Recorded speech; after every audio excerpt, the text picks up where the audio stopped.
Hi and welcome back to another episode of career decider. तुम्हारा JEE का result आ चुका है। काफी सारे बच्चे इस बात पे कंफ्यूज है कि भैया मुझे एनआईटी टारगेट करना है। मेरी 1 लाख रैंक है, 2 लाख रैंक है, 3 लाख रैंक है, एक्स वाई जेड कितनी भी रैंक है, क्या मुझे एनआईटी मिल पा रही होगी, किस रैंक तक मुझे एनआईटी मिल जा रही है, किस कैटेगरी वाले बच्चों को मिल जा रही होती है, किस स्टेट वाले बच्चों को मिल जा रही होती है। क्योंकि देखो यार, सबको नहीं मिलेगी। बहुत क्लियर बताता हूँ, अगर तुम्हारी रैंक 1 लाख से ज्यादा है तो सबको एनआईटी नहीं मिल रही होगी। बट कुछ स्पेसिफिक स्टेट के बच्चे हैं, कुछ स्पेसिफिक कैटेगरी के बच्चे हैं, कुछ स्पेसिफिक कोटा वाले बच्चे हैं जिनके पास एनआईटी का चांस हो जा रहा होगा।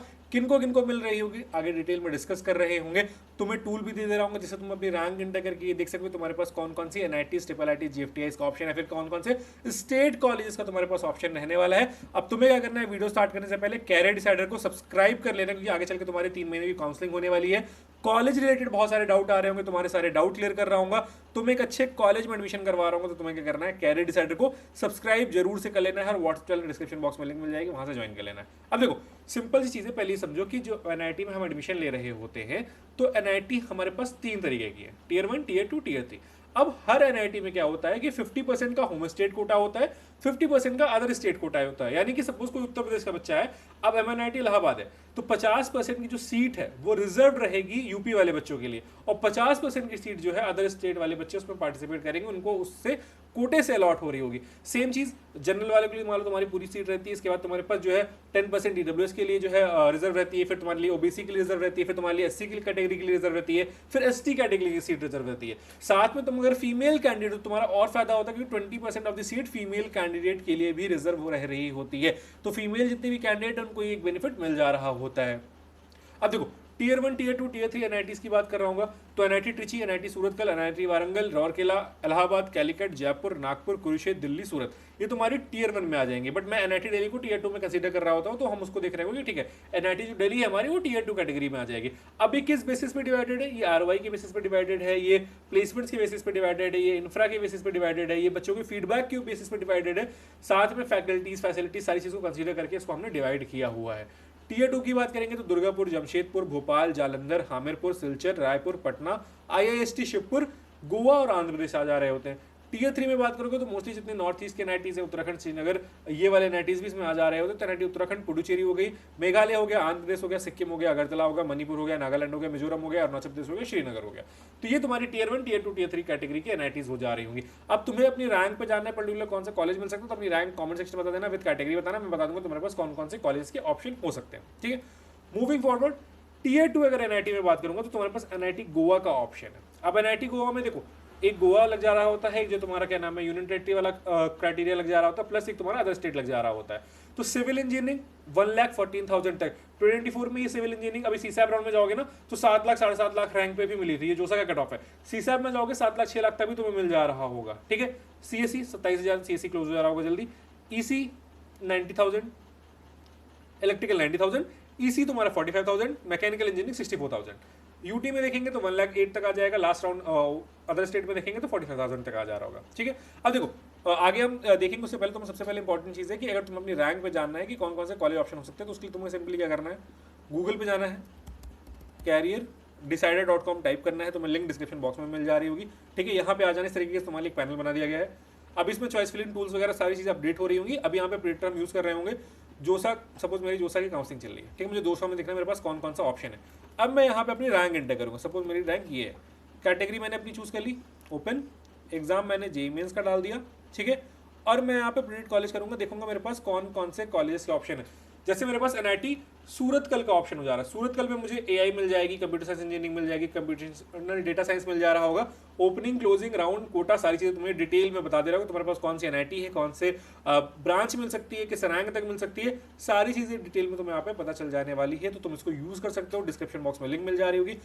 अब इसके अलावा तुम्हें अगर जो है एमपी में देखना है, सीसैप राउंड में देखना है, जे एडवांस से देखना है, JAC Chandigarh, AKTU, GUGCT, BITSAT, WBJW, MSCT और भी आईपीयूसीटी, जैक दिल्ली, ये सारे पेपर यहाँ पे अपडेट हो जा रहे होंगे। साथ में भी हम यहाँ पे चॉइस फिलिंग टूल तुम्हें देने वाले हैं कि किस तरीके से अपनी चॉइस फिलिंग करनी है, प्रेफरेंस ऑर्डर बनाना है, जिससे तुम्हें एक बेस्ट पॉसिबल कॉलेज मिल जा रहा हो। और इसको ऑलमोस्ट इतने बच्चों ने यूज़ किया हुआ है तो उनका ट्रस्ट है, तभी उन्होंने यहाँ पे रेट किया हुआ है। ठीक है, बाकी अगर तुम्हें मुझसे 1-to-1 मेंटरशिप चाहिए तो तुम्हारे यहाँ पे मेंटरशिप प्रोग्राम भी मैंने लाइव कर दिया है, तुम जाकर उसको चेकआउट कर सकते हो। सारे मेंटरशिप प्रोग्राम तुम्हें यहाँ पे लाइव मिल जाएंगे, जिसमें तुम कंफर्टेबल हो उसमें अपने आप को एनरोल कर सकते हो। ठीक है, हम बैक टू बेसिक्स आ जाएंगे।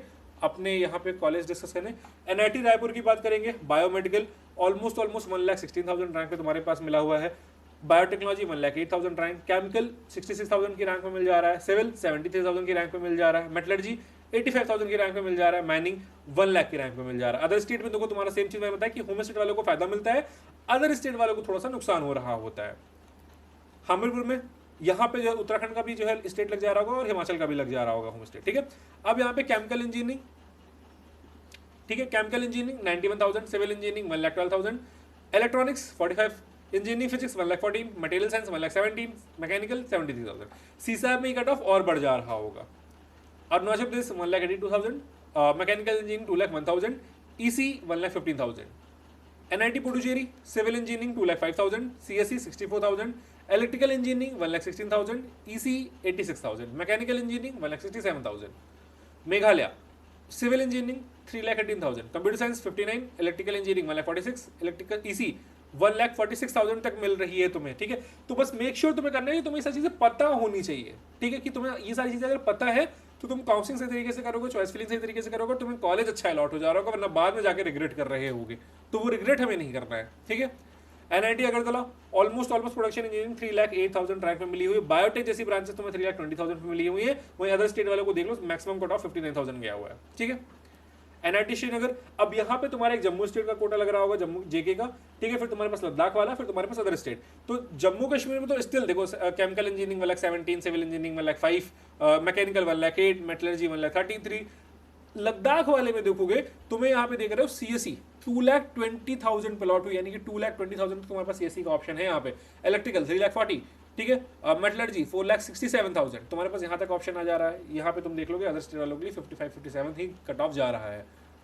एनआईटी मणिपुर की बात करेंगे, सिविल इंजीनियरिंग 2,78,000, कंप्यूटर साइंस 2,15,000 तक मिल रही है, ईसी 3,52,000 तक मिल रही है, और मैकेनिकल इंजीनियरिंग 5,29,000 तक तुम्हें अलॉट होने के चांसेस हैं। एनआईटी सिक्किम की बात करूंगा, ये सारी पीडीएफ तुम्हें व्हाट्सएप चैनल पे मिल जा रही है, तो व्हाट्सएप चैनल के लिंक डिस्क्रिप्शन बॉक्स में, वहां पे ज्वाइन कर लेना। साथ में कैरियर डिसाइडर को सब्सक्राइब कर लो, आगे चल के 3 महीने तुम्हारी पूरी की पूरी काउंसलिंग करवाऊंगा, एकेटी एमपीटी सारी काउंसलिंग करवा रहा हूँ, तो मैं कैरियर डिसाइडर को सब्सक्राइब करके रखना है, बार बार इसीलिए बोल रहा हूँ।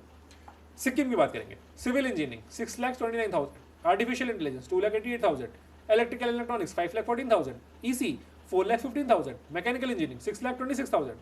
अदर स्टेट वाले को कट ऑफ तुम देख सकते हो। मिजोरम 12 लाख रैंक पे केमिकल साइंस एंड टेक्नोलॉजी मिल रही है तुम्हें, 12 लाख की रैंक पे। कंप्यूटर साइंस इंजीनियरिंग 5,63,000 की रैंक पे, इलेक्ट्रिकल इंजीनियरिंग 7,18,000 की रैंक पे, मैथमेटिक्स कंप्यूटिंग 7,64,000 की रैंक पे मिल रही है, और मैकेनिकल इंजीनियरिंग तुम्हें 13 लाख की रैंक पे मिल रही है। यानी कि 12-13 लाख रैंक पे भी तुम्हारे पास ऑप्शन है एक एनआईटी का, बस वही डिपेंड करेगा कि तुम इस पर्टिकुलर स्टेट से बिलोंग कर रहे हो। तो मैंने इसीलिए बोला था स्टार्ट में वीडियो के कि सबको नहीं मिलेगा, बट कुछ को मिल पा रहा होगा। वो कुछ कौन से हैं ये मैंने ऑप्शन तुम्हें सारे बता दिए हैं कि किस किस बच्चे को मिल सकता है। अगर तुमने 12th यहाँ से करी हुई है तो तुम जो है एलिजिबल हो यहाँ के एनआईटीज के लिए। अब देखो जोसा में स्टेट ऑफ एलिजिबिलिटी क्या मैटर करती है कि तुमने कहाँ से 12th दिया है। अब तुमने जिस भी स्टेट से अपनी 12th का एग्जाम दिया होगा तुम्हारी वहां की स्टेट ऑफ एलिजिबिलिटी लग जा रही होगी। तो इसलिए फायदेमंद ये होता है कि तुम जितने भी नॉर्थ ईस्ट वाला एरिया है ना, वहां से अगर अपनी 12th कर लिए हो तो तुम्हें एनआईटी मिल जा रही होती है, चांसेस तुम्हारे बढ़ जा रहे होते हैं। तो ये सारी एनआईटीज हैं। इसके अलावा कोई डाउट आता है कमेंट सेक्शन में पूछ सकते हो। careerdecider.com पे जाओ, वहां पे देखो तुम्हारे पास सारे ऑप्शन दिए हैं। 1-to-1 मेंटरशिप चाहते हो वहां पे जाके एनरोल कर सकते हो। और कोई डाउट है कमेंट सेक्शन में पूछ सकते हो, व्हाट्सएप में ज्वाइन कर सकते हो। इसी के साथ मैं हूं नमन। कॉलेज के लिए काउंसलिंग रिलेटेड कोई भी डाउट आता है तुम्हें इस चैनल पर पता चल जाएगा। तुम्हें क्या करना है, कैरियर डिसाइडर को सब्सक्राइब कर लेना है, नोटिफिकेशन बिल ऑन कर लेना है।